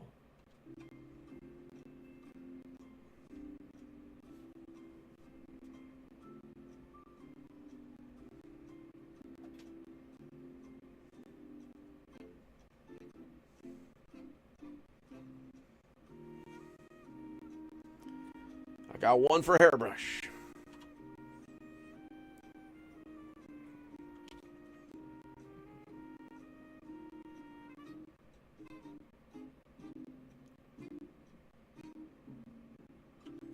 Two for hairbrush. You guys are getting good at this voting thing. That's one for dress. Tides have shifted.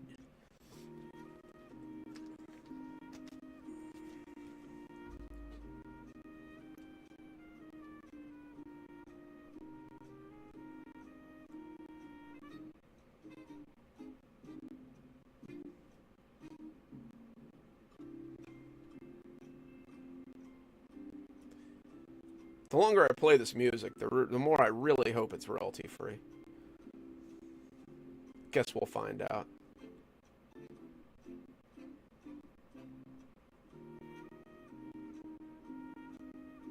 Yes, doggone. She absolutely is. That's 4 for brush.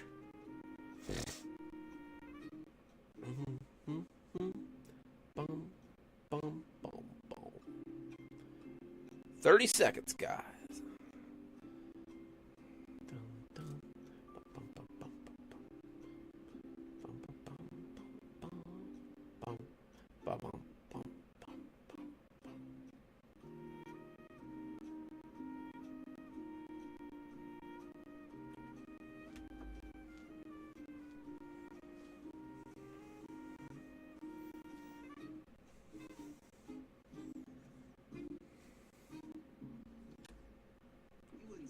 Okay.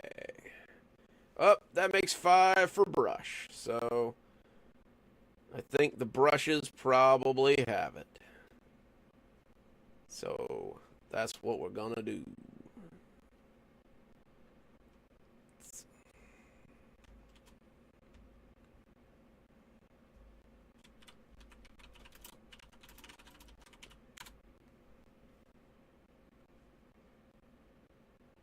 Oh, nice.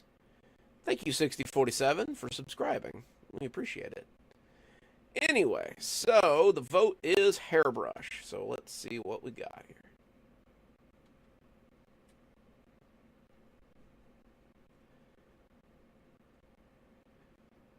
You enter the room that Joseph told you about and find a small room with a canopy bed, a fainting couch, and a vanity. On the vanity are set several things: a perfume bottle, a hand mirror, and several small hair combs, as well as a large brush. Even from here, you can see hair sticking out of it, and when you reach for it, you hear a woman's voice in your head. "Excuse me, what are you doing with my things?" You look behind you and find a woman in a beautiful wedding dress sitting on the bed. She looks haughty even. She looks haughty, even a little angry, but the axe sticking out of her front, the handle coming up over her shoulder like some kind of weird ornament, kind of ruins it. You tell her what you need the hair for, and she sighs. "I hate to be the bearer of bad news, but it sounds as if your friend is working with my husband. Mr. Masterson has been trying to be rid of me for the last 7 decades. He cannot do it on his own, so when people come to explore the house, he gets them to help him with a ritual. The ritual would allow him to put my spirit on the other side, but it would also allow him to have a lot of power, which would allow him to control the house. When we built the house, we imbued it with a lot of magical energy, and it seems to have given it a life of its own.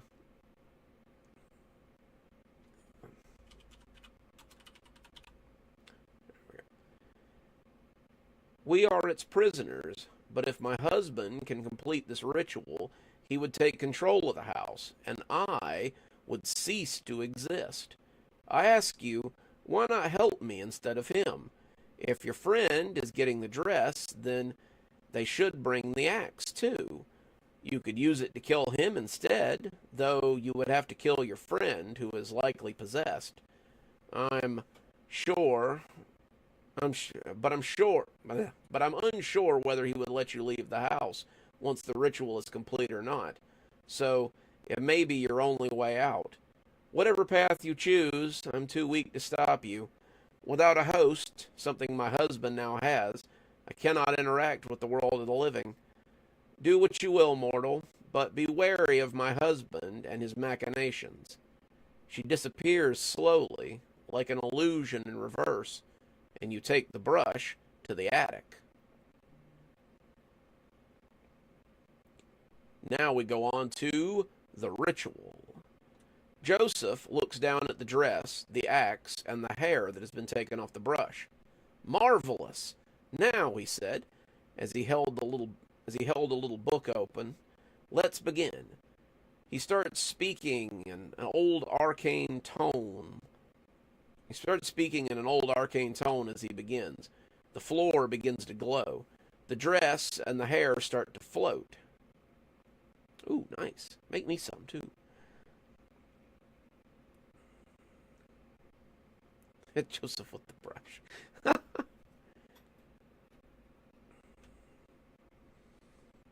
Works for me.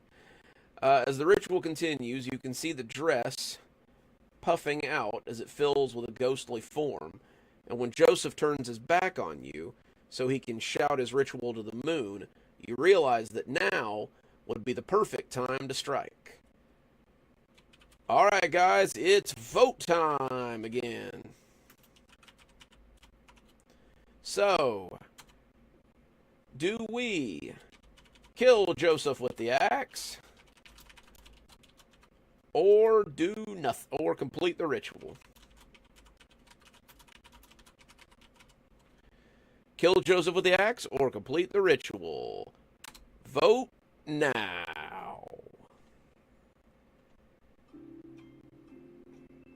I'm going to save this. I love this thing.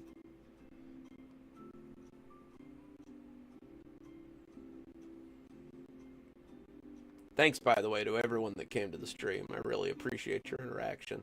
I wasn't really sure how this was going to go down, so it was really nice to have a lot of involvement. This is kind of experimental ground for me, so, you know, it's always nice to see it go off without a hitch. We've got 1 for complete the ritual.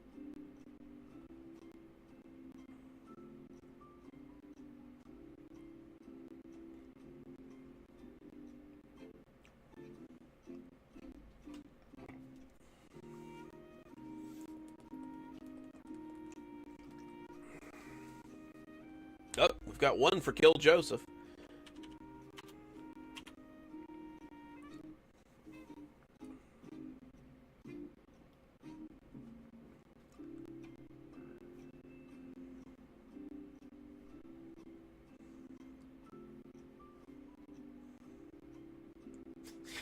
I think we've gone beyond the smelling salts, Nancy.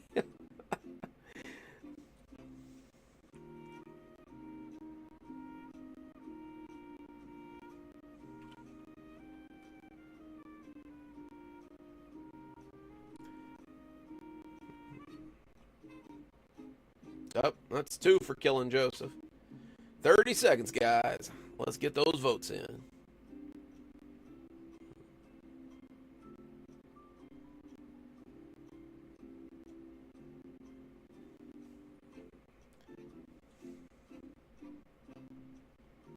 That's 2 for complete the ritual.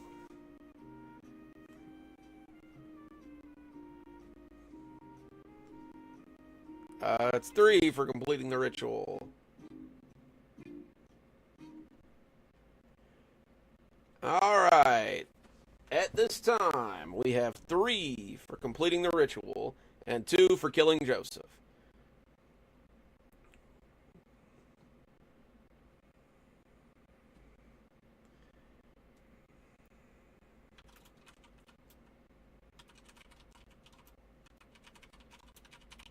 So, that's 3 for completing the ritual. Ritual wins. So, let's go and see what you've won. Alright. The figure in the dress begins to scream and writhe as she withers away to nothing. Joseph falls to the floor, dead. The glowing figure of Mr. Masterson stands in his place, smiling benevolently.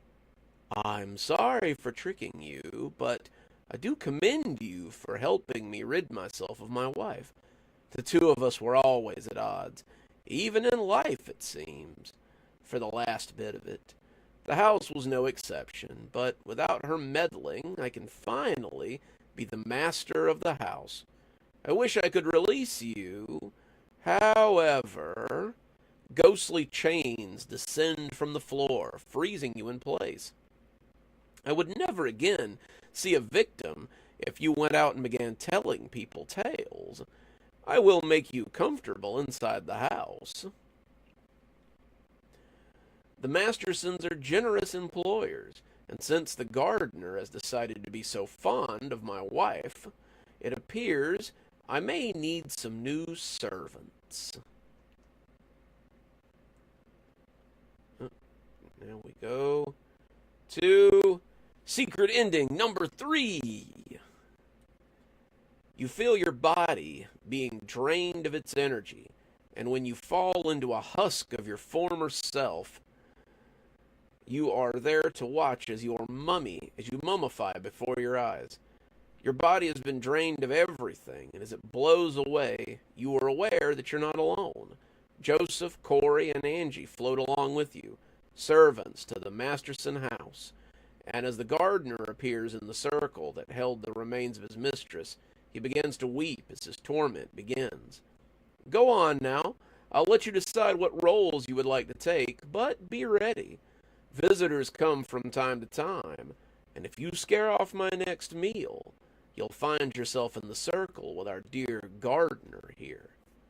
You float from the attic as the wretched screams follow you down. The Masterson House is now your tomb, as well as your home. So yeah, you guys actually got 2 endings, so that's pretty cool. Yeah, it was a lot of fun. What do we got here?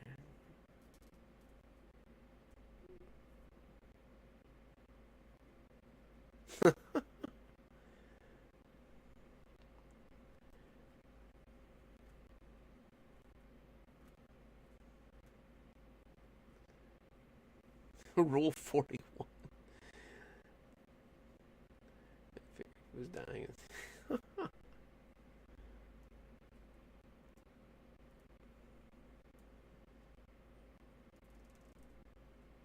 Uh-oh, we got internet rules going on here.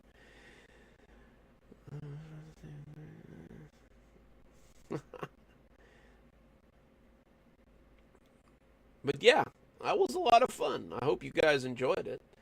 I don't know what I'm going to do with this. I might do something. I don't know. I might clean it up a little and try to maybe do a couple of choose your own adventure stories. I don't know. We'll have to see. Did you guys like it? Did you guys like the choose your own adventure kind of thing? I thought it was pretty cool. I thought it was pretty neat. Well, even us old fogies need some entertainment every now and again. But I'm glad you guys enjoyed it. It might be something that I do another time, you know. Since we're creeping up on 6,000 subs, I'll have to do something. I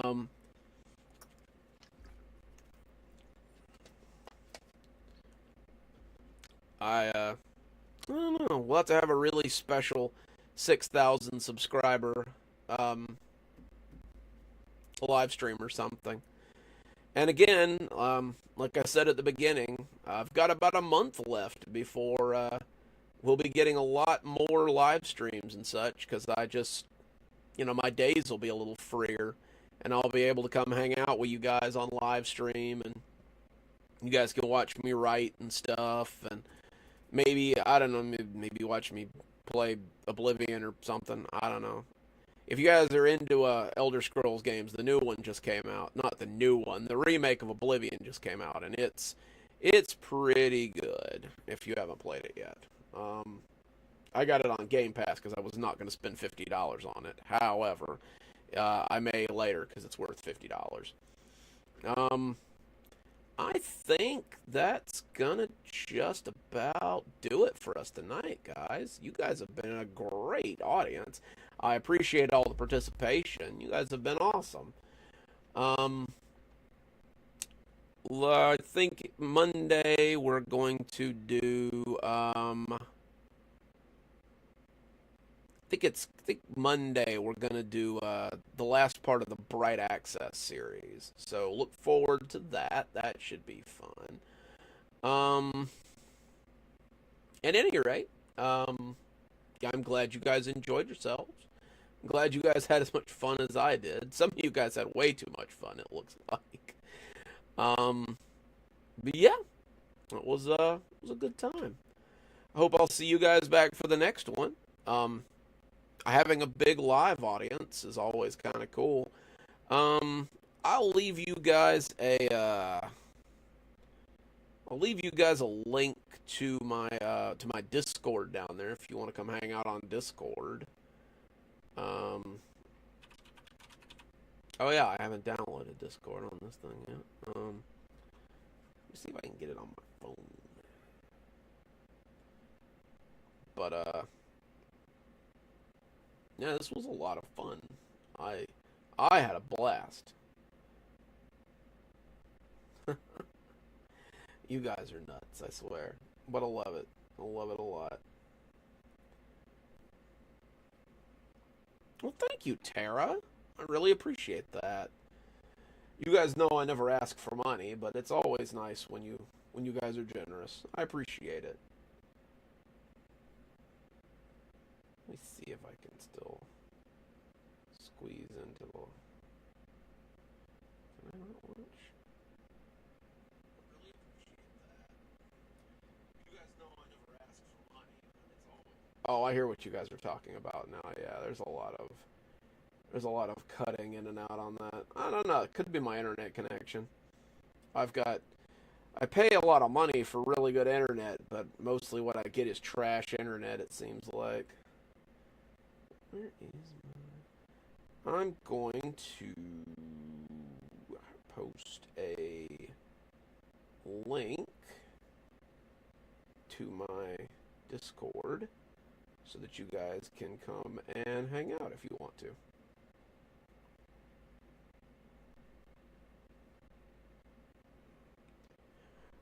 Thank you, CLC. I really appreciate that. I'll have to do some more grandpa stories real soon. Alright. So...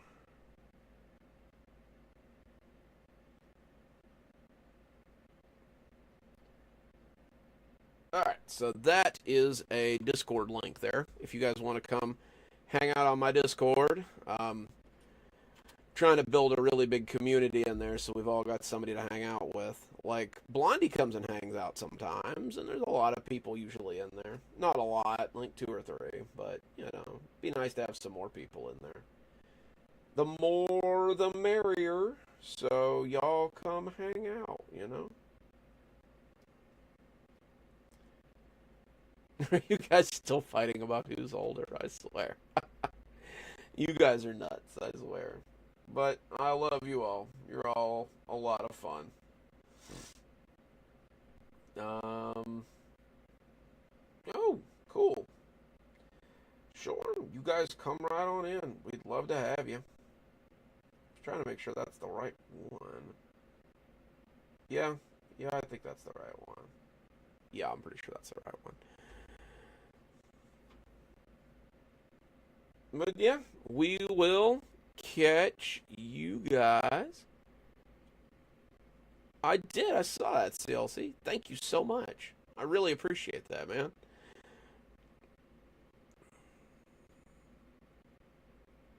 Oh, yeah. If you read stories on another channel and it's by Arudius, that's me. I'm Arudius. I do a lot of stuff. I don't know. Arudius was a login that I had before I started doing the whole Dr. Plague thing. But yeah, you know, I do a lot of stories. I sell a lot of stories, and a lot of channels read my stories. But that's cool. You know, the more the merrier. I like having my stuff read, and they like reading stuff. So. But y'all have a great evening, and I will catch you guys on the next one. Dr. Plague, signing off. Have a wonderful evening.